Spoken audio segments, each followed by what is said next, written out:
dari Belanda yang menyerah tanpa syarat kepada Jepang, otomatis membuat Jepang resmi menjajah Indonesia. Seperti rakyat Indonesia harus merayakan Hari Raya Tenkosetsu, yaitu hari raya yang biasa dilakukan oleh rakyat Jepang dalam rangka memperingati hari kelahiran dari Kaisar Jepang yang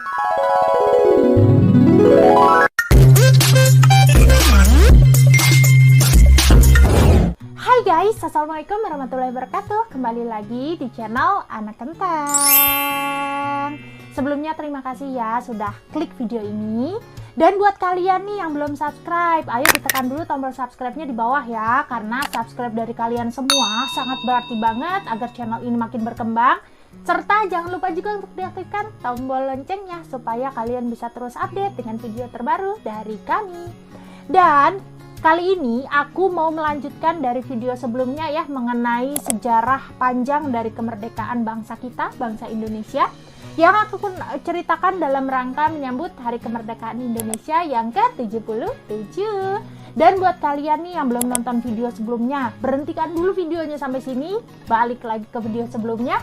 Nah, nanti kalau udah ngerti kalian balik lagi ke sini ya. Jadi, alasannya kenapa Jepang ingin merebut Indonesia dari tangan Belanda itu, ceritanya gini guys. Di tanggal 1 September tahun 1939 kan ceritanya Perang Dunia Kedua dimulai tuh. Jadi waktu Perang Dunia Kedua ini, Jepang dan Belanda ini ceritanya ada di kubu yang berseberangan guys. Jepang saat itu ada di blok fasisme bersama negara Jerman yang saat itu dipimpin langsung oleh Adolf Hitler, ada juga negara Italia. Nah, kalau untuk Belanda, saat itu termasuk ke dalam negara sekutu yang dimonitori oleh negara Amerika Serikat dan Inggris, guys. Nah, kalau misalkan nih kalian mau lihat versi lengkapnya ya, kenapa Perang Dunia ini bisa dimulai, Perang Dunia Kedua ini bisa dimulai maksudnya, kalian bisa nonton video aku yang ini, guys. Di sana tuh aku udah kupas tuntas mengenai sejarah dari salah satu pelopor pencetusnya Perang Dunia Kedua. Kalian bisa nonton dah tuh, karena ceritanya kan juga cukup berkaitan dengan video aku yang sekarang ya. Nah, karena mereka ini, si Belanda dan Jepang ini maksudnya ada di kubu yang berseberangan tuh, otomatis kan posisi ini buat rugi pihak Jepang dong, yang udah nanam investasi di Indonesia, terus juga dia impor juga berbagai hasil alam yang diimpor ke negaranya dia. Akhirnya kan Jepang memutuskan nih untuk mengincar Indonesia demi kebutuhan mereka dong. Terus kan saat itu kan Jepang juga masih jadi salah satu kekuatan penting di Perang Dunia Kedua juga nih. Setelah Jerman saat itu mengkat kerjasamanya dengan Tiongkok. Nah, akhirnya kan karena posisi itu mereka pede dong buat perluas wilayah jajahannya kan. Apalagi kan Indonesia dan Jepang ini kan masih sama-sama di negara Asia gitu. Jadilah saat itu Indonesia menjadi sasaran empuk dari negara Jepang. Nah, singkat cerita nih, masuklah negara Jepang ke wilayah Tarakan, Kalimantan Timur di tanggal 11 Januari tahun 1942. Setelah sebelumnya pemerintah kolonial Hindia Belanda yang diwakilkan oleh Gubernur Jenderal Chandra van Starkenborst-Stachur telah menyatakan perang terhadap Jepang, dan kemudian Jepang ini langsung merespon tantangan itu dengan mengirim pasukannya tadi.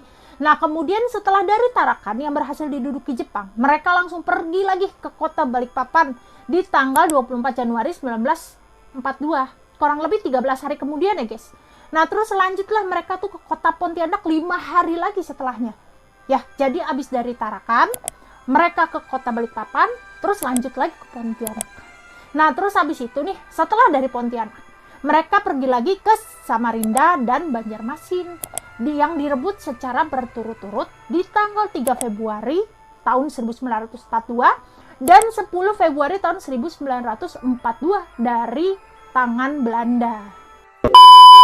Setelah Jepang menguasai wilayah Kalimantan dan Maluku, pasukan kemudian melanjutkan ke wilayah Sumatera yang berhasil mereka taklukkan di tanggal 14 Februari tahun 1942 guys. Nah, 2 hari setelahnya nih, di tanggal 16 Februari, Jepang juga berhasil menaklukkan wilayah Palembang dan sekitarnya. Abis dari menaklukkan Palembang ini kan Jepang otomatis makin pede dong, secara kota Kalimantan sudah mereka taklukkan, Maluku juga udah. Terakhir Sumatera itu mereka juga bisa taklukkan hanya dalam waktu beberapa hari saja. Nah, habis dari Sumatera ini mereka langsung dong berangkat ke Jawa. Tibalah mereka di Teluk Banten, Jawa Barat di bulan Maret tahun 1942. Nah, di tanggal 5 Maret tahun 1942, mereka juga berhasil lagi nih buat ngerebut kota Batavia yang waktu itu juga dijadikan sebagai pusat pemerintahan dari kolonial Hindia Belanda sebelum akhirnya mereka ngerebut Bandung 2 hari kemudian. Yang akhirnya buat negara Belanda ini kan otomatis makin kedesak dong. Dan finally, akhirnya disepakatilah sebuah perjanjian Kalijati di wilayah Kalijati dekat Subang, Jawa Barat di tanggal 8 Maret tahun 1942 yang pada intinya perjanjian Kalijati ini isinya menyatakan bahwa Belanda telah menyerah tanpa syarat kepada Jepang saat itu.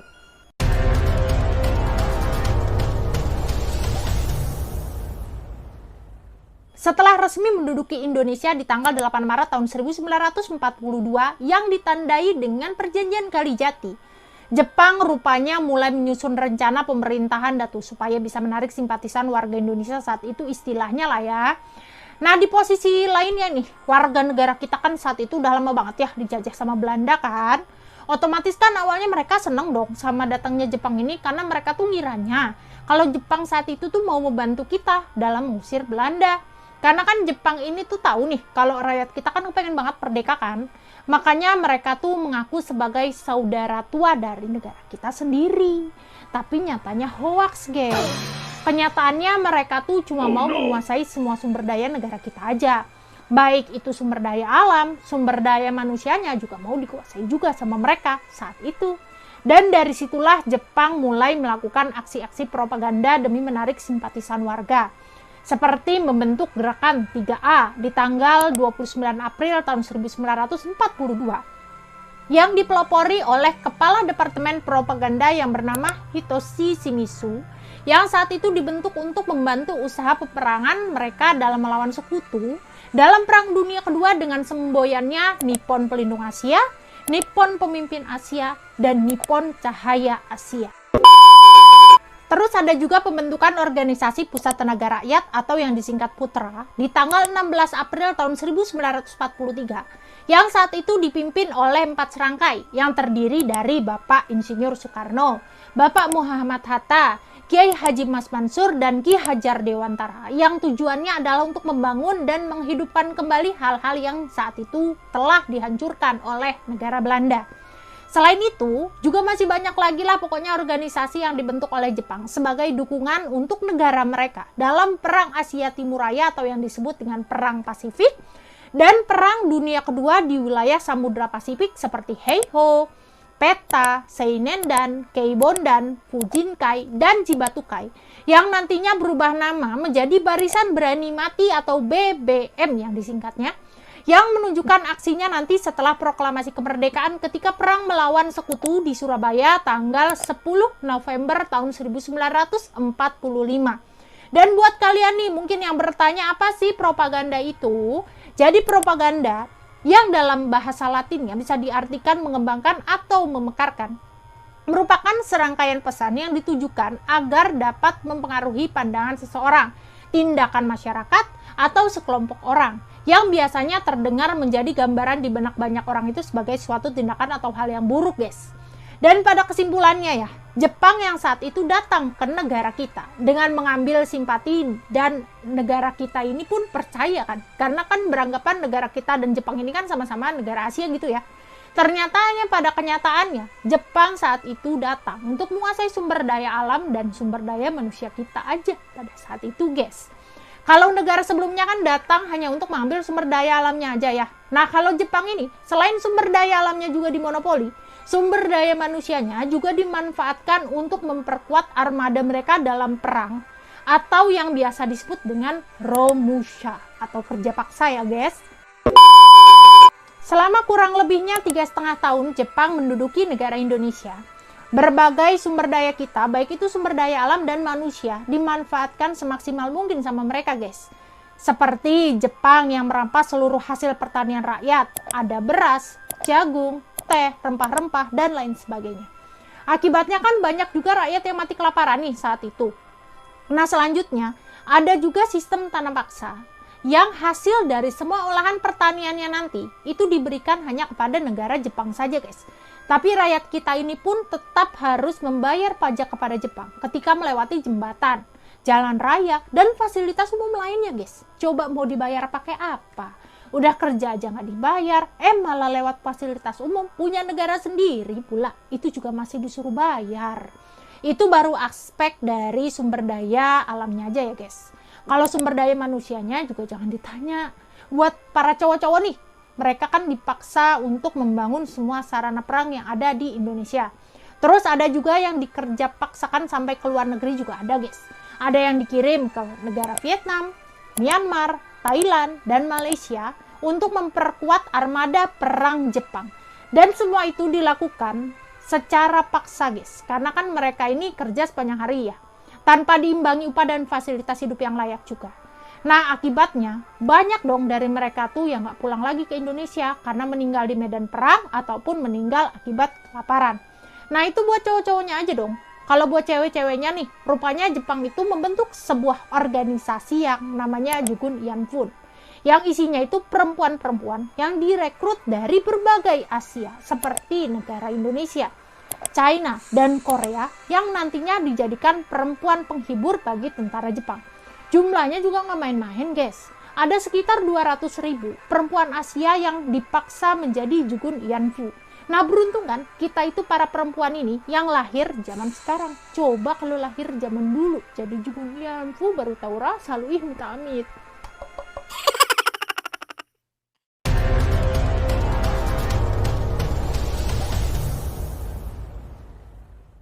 Semenjak tahun 1930, Jepang ini kan emang udah nggak akur nih sama Amerika Serikat ya, guys. Ditambah lagi kan Amerika Serikat juga sudah memutus perjanjian perdagangan sama Jepang. Nah, karena hal itu kan mereka makin kesel kan. Makanya kan Jepang ini memutuskan untuk gabung dengan blok Jerman di Perang Dunia Kedua dengan tujuan pemerintah Jepang ingin mengusir negara-negara Eropa di Asia biar nanti ke depannya ini negara Jepang aja yang menguasai Asia Pasifik. Soalnya sebelum Pearl Harbor, rupanya Jepang ini sudah membuka beberapa front pertempuran, guys. Contohnya seperti di China yang sudah memang berkonflik cukup lama juga. Terus Jepang itu juga mulai menyerang Burma, Thailand, Filipina, Malaysia, Hong Kong, Timur Timur, Singapura, Australia, Korea, dan terakhir negara kita, negara Indonesia. Dan di awal tahun 1940 ini, Angkatan Laut Amerika ceritanya sudah ditempatkan dalam sebuah wilayah, Pearl Harbor namanya, yang terletak di Pulau Hawaii untuk dijadikan pangkalan utama mereka. Tapi ternyata dengan tiba-tiba ada ratusan pesawat Jepang yang menyerang pangkalan Angkatan Laut Amerika Serikat di Pearl Harbor di tanggal 7 Desember tahun 1941 dengan maksud untuk mengantisipasi para armada Pasifik Amerika Serikat nantinya melakukan tindakan militer terhadap kekaisaran Jepang. Nah, serangan mendadak yang dilakukan dalam waktu singkat itu telah menyebabkan sebanyak 2.402 orang Amerika Serikat tewas dan 1.282 lainnya itu terluka, guys. Dan peristiwa ngawur negara Jepang ini tentunya kan membuat negara Amerika Serikat marah dong, yang akhirnya memutuskan untuk perang dengan Jepang di tanggal 8 Desember tahun 1941 plus bergabungnya mereka dengan blok sekutu yang sebelumnya terdiri dari negara Inggris, Prancis, Uni Soviet, dan Tiongkok. Padahal sebelumnya Amerika Serikat itu termasuk negara yang netral loh, guys. Tapi karena pangkalan angkatan lautnya ini dibom, ya ngamuklah mereka tuh. Dan selepas dari kejadian itu, Amerika Serikat itu terus berupaya untuk menyerang Jepang menggunakan taktik lompat katak yang dipimpin langsung oleh Jenderal Douglas MacArthur. Dan karena serangan balik dari Amerika Serikat itu akhirnya membuat Jepang kalah di berbagai pertempuran penting seperti pertempuran Laut Coral, pertempuran Midway, pertempuran Solomon, pertempuran Saipan, pertempuran Teluk Leyte, pertempuran Filipina, pertempuran Iwo Jima, dan pertempuran Okinawa. Belum lagi Jepang ini juga harus mempertahankan wilayah jajahannya juga yang lain. Akhirnya kejayaan dari kekaisaran Jepang itu mulai terkikis dong. Nah, ditambah lagi, Amerika Serikat ini juga berhasil menjangkau kepulauan Honshu di negara mereka. Makin bingung kan otomatis si Jepang ini kan. Dan atas dasar hal itu, di tanggal 7 September tahun 1944, ceritanya Perdana Menteri Jepang saat itu yang bernama Jenderal Gunei Kikuiso, janji mau merdekain negara kita habis Jepang menang di Perang Asia Timur Raya di tanggal 24 Agustus tahun 1945. Itu janjinya ya. Dan dengan politik itu, Jepang ini berharap agar rakyat kita ini menganggap tentara sekutu sebagai musuh, guys. Terus Jenderal Kumakichi Harada ceritanya mengumumkan agar segera bisa didirikan sebuah organisasi khusus yang sekiranya punya tujuan untuk menyelidiki usaha-usaha persiapan kemerdekaan Indonesia, yang akhirnya dinamakan BPUPKI di tanggal 1 Maret tahun 1945 dan resmi dibentuknya di tanggal 29 April tahun 1945. Karena di hari itu bertepatan dengan ulang tahun Kaisar Hirohito, guys. Nah, ketua yang ditunjuk dari ketua BPUPKI saat itu ada Dr. Kanjeng Raden Tumenggung atau yang disingkat KRT Rajiman Wedyo Diningrat yang beranggotakan 67 orang yang terdiri dari 60 orang tokoh penting kemerdekaan Indonesia dan 7 orang anggotanya utusan dari militer Jepang yang bertindak sebagai pengamat aja gitu, guys. Nggak ikut apa-apa lah intinya ya di situ ya. Terus ada beberapa hal juga yang dihasilkan oleh BPUPKI dalam 2 sidang, guys. Sidang pertama menghasilkan tentang nama Indonesia, yaitu Negara Kesatuan Republik Indonesia atau yang disingkat NKRI, serta perumusan dasar negara yang merupakan hari lahir Pancasila yang kemudian disebut Piagam Jakarta. Nah, kemudian sidang kedua menghasilkan Undang-Undang Dasar. Kondisi Jepang semakin memburuk karena kekalahan di mana-mana, guys.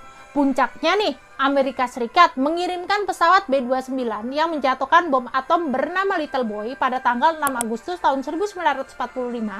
Dan bom yang terbuat dari uranium ini telah membunuh 90.000 hingga 146.000 penduduk Hiroshima saat itu, guys. Sudah dihajar nih oleh bom atom, Jepang rupanya masih belum menyerah juga. Mungkin karena kondisi tradisi samurai yang memiliki harga diri tinggi gitu ya, guys ya. Nah, kemudian atas peristiwa itu, di tanggal 7 Agustus tahun 1945, Bung Karno dipanggil oleh Marsikal Terauchi yang berada di Saigon dan diberikan izin untuk membentuk PPKI, guys. Badan ini diketuai oleh Bung Karno dan wakilnya adalah Bung Hatta. PPKI sendiri di awal terbentuknya itu beranggotakan 21 orang, guys. Kemudian tanpa sepengetahuan negara Jepang, anggotanya bertambah menjadi 27 orang. Kemudian di tanggal 8 Agustus tahun 1945, para pimpinan PPKI yaitu Bung Karno, Bung Hatta, dan Rajiman diundang ke Dalat untuk bertemu dengan Marsikal Terauchi. Ternyata besoknya di tanggal 9 Agustus tahun 1945 tuh, ada pesawat B-29 terbang lagi dong di langit Nagasaki. Terus pesawat ini menjatuhkan bom atom lagi, yang kedua, dengan nama Fatman yang terbuat dari plutonium dan berhasil membunuh 39.000 sampai 80.000 orang. Dan fakta lainnya, Jepang gak cuma kena bom atom dari Amerika di kedua tempat aja nih, guys. Karena di tanggal yang sama juga ada tentara merah dari Republik Sosialis Uni Soviet yang dipimpin oleh Alexander Vassilevsky juga menyerbu negara boneka Jepang yang bernama Manchukuo. Mereka juga berhasil menduduki Menjang dan Mongolia Dalam, Korea Utara, Kurafuto, dan Kepulauan Kishima. Amukan tentara komunis dari Rusia ini otomatis membuat kondisi kekaisaran Jepang saat itu semakin parah lagi dong. Tanggal 14 Agustus tahun 1945 ini merupakan salah satu momen sejarah kemerdekaan Indonesia yang sangat penting karena pada hari itu ada Sultan Syahir, Wikana, Darwis, dan Khairul Saleh yang mendengar kabar menyerahnya Jepang secara resmi kepada sekutu melalui radio BBC ya. Langsung dong, golongan muda ini ngobrol gitu sama golongan senior buat ngelakuin proklamasi kemerdekaan. Tapi golongan senior ini rupanya saat itu menolak dengan alasan mereka khawatir dengan timbulnya pertumpahan darah kalau hal itu buru-buru dilakukan. Dan gara selisih paham pendapat kedua golongan itu, di tanggal 16 Agustus tahun 1945, golongan muda ini akhirnya membawa Soekarno dan Hatta ke Rengas Dengklok biar mereka nih nggak kena pengaruh sama janji manis gitu yang diutarakan oleh negara Jepang. Nah, selepas golongan muda ini berhasil meyakinkan Soekarno dan Hatta, mereka pun langsung kembali ke Jakarta dan langsung menuju rumah Laksamana Tadashi Maeda untuk merumuskan teks proklamasi. Nah, di tanggal 17 Agustus tahun 1945, dini hari sekitar jam 2 sampai jam 4 pagi, perumusan teks proklamasi dilakukan langsung oleh Insinyur Soekarno, Dr. Andes Muhammad Hatta, dan Mr. Ahmad Subarjo di rumah Laksamana Maida dengan disaksikan oleh BM Dia, Sayuti Melik, Soekarni, dan Sudiro. Kemudian teks proklamasi ini langsung diketik oleh Sayuti Melik dan langsunglah pada pagi itu juga direncanakan upacara kemerdekaan Indonesia di kediaman Soekarno di Jalan Pegangsaan Timur nomor 56. Dan atas nama bangsa Indonesia, proklamasi kemerdekaan akhirnya dikumandangkan oleh Bung Karno yang didampingi oleh Bung Hatta pagi harinya di tanggal 17 Agustus tahun 1945 jam 10 pagi dengan diiringi pengibaran bendera merah putih yang dilakukan oleh seorang prajurit peta yang bernama Abdul Latif Hendra Diningrat dan dibantu juga oleh Suhud Sastro Kusumo serta pembawa nampan yang berisi sangsaka merah putih yang dijahit oleh Ibu Fatmawati beberapa hari sebelumnya adalah Trimurti yang merupakan istri dari Sayuti Melik. Sebelum akhirnya berita mengenai proklamasi kemerdekaan Indonesia itu mulai tersebar melalui radio, surat kabar, pamflet, poster, dan spanduk yang ditempel di tembok-tembok dan gerbong-gerbong kereta api. Nah, sekian dulu untuk video kali ini ya guys. Terima kasih banyak untuk yang sudah menonton. Dan kalau kalian suka videonya, bisa diklik tombol like-nya di bawah. Serta jangan lupa komen dan saran-saran untuk video selanjutnya ya. See you next video guys. Bye-bye.